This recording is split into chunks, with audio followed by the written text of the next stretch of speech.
जे सेवा सादर केलेली असेल सेवामध्ये सगळे पुढे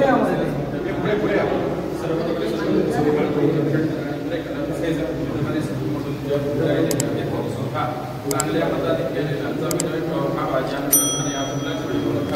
हात जोडून प्रार्थना केलेली आहे. तरी सुद्धा या प्रार्थनेनुसार त्यांचा प्रचार कोणत्याही प्रकारचा त्रास त्यांना होऊ नये, त्यांना या अनुषंगाने त्यांना शुभाशीर्वाद देऊन कार्यकर्त्यांना चांगली समृद्धी व्हावी, या अनुषंगाने त्यांना शुभाशीर्वाद देऊन या निवडणुकीमध्ये चांगल्या मताधिक्याने त्यांचा विजय होईल, त्यांना चांगलं यश प्राप्त होईल अशा प्रकारचा शुभाशीर्वाद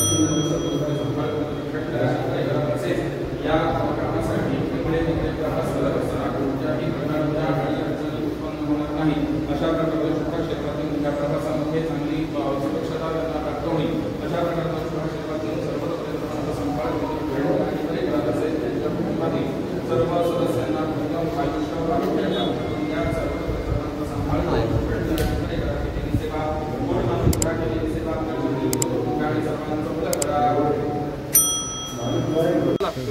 आज या ठिकाणी परिस्थिती गंभीर आहे, ती दूर करण्याची गरज आहे. ही वेळ जाणं म्हणजे खूप नुकसान होणार. त्यावेळी आपण ह्या वेळेला मतदान हे जोरात करणं गरजेचं आहे. आपण लोक करणारच, पण माझं मत असं आहे की आपली जेवढी मंडळी आहेत त्यांना सगळ्यांना फोनाफोनी करा आणि सर्वांना सांगा भावने मंडळींना की ह्यावेळी विशाल परब निवडून येणं काळाची गरज आहे. आणि आज आपलं गॅस शेगडी हे चिन्ह घराघरात पोचवण्याचं कार्य आपण करावं. लोकांची इच्छा खूप आहे विशाल परब यांना मतदान करायची, परंतु आपलं चिन्ह लोकांपर्यंत जाणं ही काळाची गरज आहे. मला असं वाटतं आज 21व्या शतकात महिलांना आणि गोरगरीब जनतेला सुद्धा हे चिन्ह कळालेलं आहे. परंतु आपण पुन्हा एकदा रिवाईज म्हणतात ना, परीक्षेला रिवाईज करायचं, ते करा. आणि मी माझं भाषण आवडतं घेतो. आपण सर्वांनी आला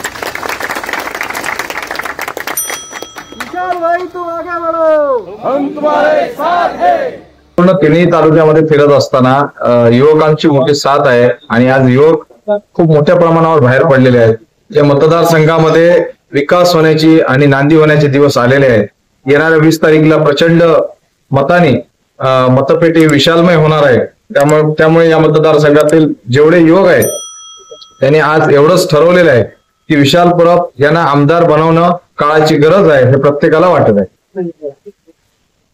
एकंदर आपण या ठिकाणी बांदा शहरात श्री बांदेश्वराचं दर्शन घेतलं, देवीचं दर्शन घेतलं. काय इप्सित तुमचं या ठिकाणी साध्य होण्यासाठी तुम्ही सांगितलंय? बांदेश्वर देव आणि संपूर्ण देवदेवतांचा आशीर्वाद विशाल परब यांना नक्कीच आहे. परंतु मला एकच सांगावं असं वाटतंय की या मतदारसंघात काळाची बदल करण्याची आज वेळ आलेली आहे. बदल घडणार आहे आणि लोक आणि जनता खूप शांत आहेत. कोणी काही बोलून दाखवत नाही, पण जे व्हायचं ते नक्कीच होणार.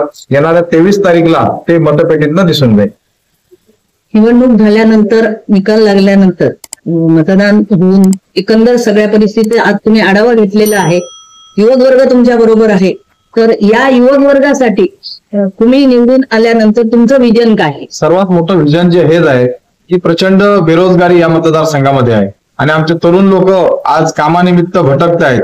गोव्याला, मुंबईला, पुण्याला जात आहेत. तर माझं पहिलं विजन असेल हॉस्पिटल बनवणे आणि दुसरं जे विजन आहे ते माझं बेरोजगारी दूर करणे, त्या तरुणांच्या हाताला काम देणे, तरुणांना घडवणे, हे माझं सक्षम करण्याचं एक माझं ध्येय आहे.